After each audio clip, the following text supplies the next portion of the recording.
Muchos de ellos son teólogos en la Edad Moderna y hay ejemplos dos en la Edad Contemporánea de prelados en Gran Bretaña y en Grecia, donde bueno, pues ambos tuvieron grandes relaciones con la Iglesia Católica, que era la más predominante en Europa y bueno, pues al principio es verdad que hubo, durante la Edad Moderna, bueno, pues, guerra de religión y eso en la Edad Contemporánea se fue formalizando y bueno, pues, las diferentes instituciones eclesiásticas, por ejemplo, de la cultura anglosajona con el este de Europa o la cultura ortodoxa, la parte de Grecia y todo ello, la parte también de Europa Oriental, bueno, pues fueron acercando relaciones eclesiásticas en el mundo actual.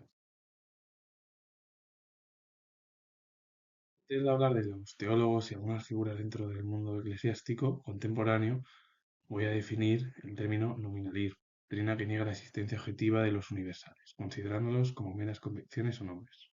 Contrario al realismo y al idealismo, porque el realismo lo que te explica es la realidad tal y como es a través de los sentidos, y el idealismo es el conocimiento, el pensamiento, el razonamiento. El nominalismo lo que te habla es que todo lo que existe de los objetos son solo convicciones o nombres que ponemos los propios seres humanos a esos propios objetos. Ejemplos de teólogos en la Edad Moderna Europea. Justus Jonas fue teólogo protestante alemán. Fue uno de los primeros discípulos de Lutero, quien acompañó a Worms en abril de 1521 y colaboró en la traducción de la Biblia. Asistió a Lutero en su muerte en febrero de 1546. William Tyndale fue reformador galés, atraído por las ideas de Lutero, al que trató personalmente en 1524. Tradujo al inglés los evangelios y las epístolas, contribuyó con sus escritos a la reforma en Inglaterra y bueno, fue detenido en Amberes y ejecutado finalmente. Caspar Schwenkelf von Ossig fue teólogo alemán, canónigo de Liegnitz, todas las ideas de Lutero, que no tardó en abandonar por considerar la iluminación interior más importante que la revelación escrita. Constituyó un grupo particular, los Confesores de la Gloria de Dios, que en el siglo XVIII se propagó por los alrededores de Filadelfia. Un hombre que se acercó a las ideas de Lutero, el propio von Ossig, que luego renegó y que directamente todas esas ideas en torno a los confesores de la gloria de Dios se trasladó ya más allá de Europa, es decir, que fue al otro lado del charco, hacia América, una ciudad muy importante y conocida como es Filadelfia. Un ejemplo español, Johannes Telset fue dominico español, en 1514 fue delegado por el arzobispo de Maguncia para predicar las indulgencias destinadas a la terminación de la Basílica de San Pedro. Las exageraciones en que incurrió provocaron la indignación de Lutero, quien, a la llegada de Telser, hizo fijar en la puerta de la iglesia de Wittenberg 95 tesis, el judío de la Reforma, que se produjo el 31 de octubre de 1517. Gabriel Biel fue teólogo alemán, profesor en Tubinga, fue uno de los máximos exponentes del nominalismo, influyó mucho sobre Lutero, y Beit Dietrich fue teólogo protestante alemán, fue secretario de Lutero entre 1527 y 1530, a quien acompañó en todos sus viajes, y además también fue pastor en Nuremberg. Bueno, muchos de ellos fueron críticos o continuaron las ideas de Lutero o fueron incluso predecesores en los ideales teológicos que al final penetraron en Lutero, como el ejemplo de Biel. Hieronymus Emser fue teólogo católico alemán, fue profesor en Erfurt y en Leipzig y tuvo como alumno a Lutero, a quien atacó vivamente tras la disputa de Leipzig en 1519.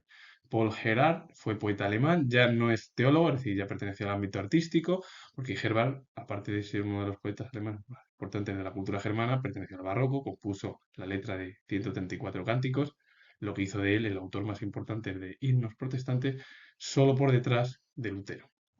Johann Brenz fue teólogo protestante alemán, ya canónigo, se convirtió en discípulo de Lutero, participó en la dirección de la Universidad de Tubinga y la obra es Confessio Wittenbergica. Y por último, Bayo fue teólogo alemán, fue profesor de Sagrada Escritura en 1551 y canciller de la Universidad de Lovaina. Tuvo la final tesis acerca de la gracia cercana a Lutero, que las condenó el propio Papa Pío V, San Pío V, y el propio Bayo tuvo que abjurar de ellas en 1580 para mantener ese puesto de canciller.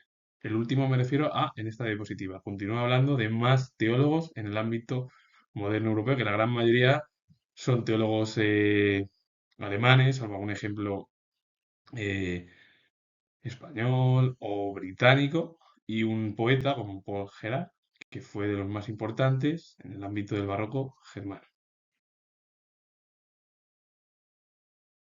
Andreas Osiander fue teólogo protestante alemán, profesor de hebreo, predicador en Nuremberg, asumió las tesis de Martín Lutero y las propagó por medio de la cátedra y en públicas controversias con los católicos hasta convertirse en la cabeza visible de los reformadores de Nuremberg.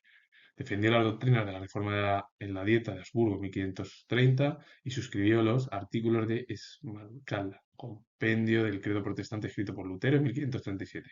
Y desde 1549 se convirtió o fue profesor, mejor dicho, o ejerció como profesor en la Universidad de Königsberg. Es decir, que estuvo 3 años en la última etapa como profesor. Thomas Manser fue reformador protestante alemán. Lideró la Guerra de los Campesinos. Esa guerra en la cual, bueno, pues se produjo contra el propio imperio alemán o el Sacro Imperio, porque en Alemania pues predominaba más el protestantismo que el catolicismo. Además estaba Carlos V. Carlos V era un monarca pues, cercano al catolicismo. Munzer también fue un clérigo de vida inestable cuando, atraído por las predicaciones de Lutero, se unió en 1519 a la reforma que propugnó el propio Lutero. Inició la predicación de las ideas protestantes en Zwickau, pero allí sufrió pronto la influencia del iluminado taborita Nicolás Storr, de quien tomó la doctrina de la palabra interior, según la cual el hombre recibe una revelación continua de Dios que le habla en su interior, 1520. Manser al final lo que te habla es un poco, pues, muchos de ellos recogieron las ideas luteranas del propio Lutero y luego te habla en esa propia frase que te dice el propio Manser, toda la revelación continua de Dios es que Dios te habla, bueno, pues lo que se habla al final de la religión. ¿Qué es lo que sucede? Pues desde los teólogos, desde Agustín de Hipona, la filosofía cristiana, pues ahí a partir de ahí, pues el mundo es el mundo del cielo, el mundo del ser supremo o Dios es lo más importante para muchos de los pensadores cristianos.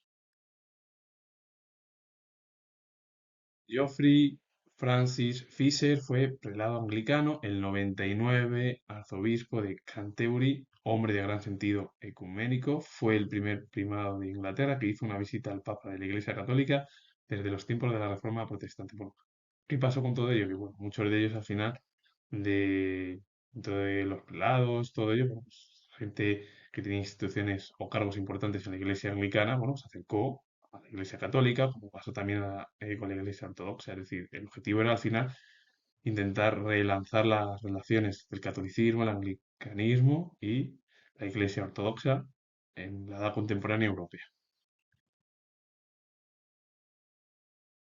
Atenágoras primero fue prelado ortodoxo, fue patriarca ecuménico de la Iglesia Ortodoxa entre 1948 y 1972, cursó estudios teológicos o teología en la Facultad de Aiki. Al finalizar la carrera eclesiástica prestó sus servicios como diácono y más tarde como secretario general de la diócesis de Atenas. En 1925 fue designado arzobispo metropolita, arzobispo de Corfú, y en 1967 fue elevado a la sede arzobispal ortodoxa de Nueva York, con jurisdicción espiritual sobre todos los ortodoxos griegos en América, con título de metropolita para todo el continente. Es decir, que al final él tuvo cargos hasta convertirse en uno de los principales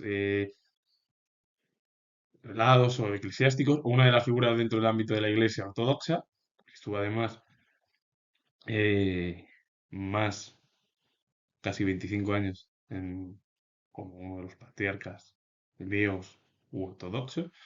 Y luego, bueno, pues estuvo en diferentes cargos y fue enviado incluso a América como una de las principales figuras con el objetivo al final de llevar esa jurisdicción espiritual por todo el continente americano. Así que con ello finalizo. Comento que soy historiador, he hablado de religión y si os ha gustado, darle a like, suscribiros, comentar y repito, digo que soy historiador y nos vemos en el próximo vídeo.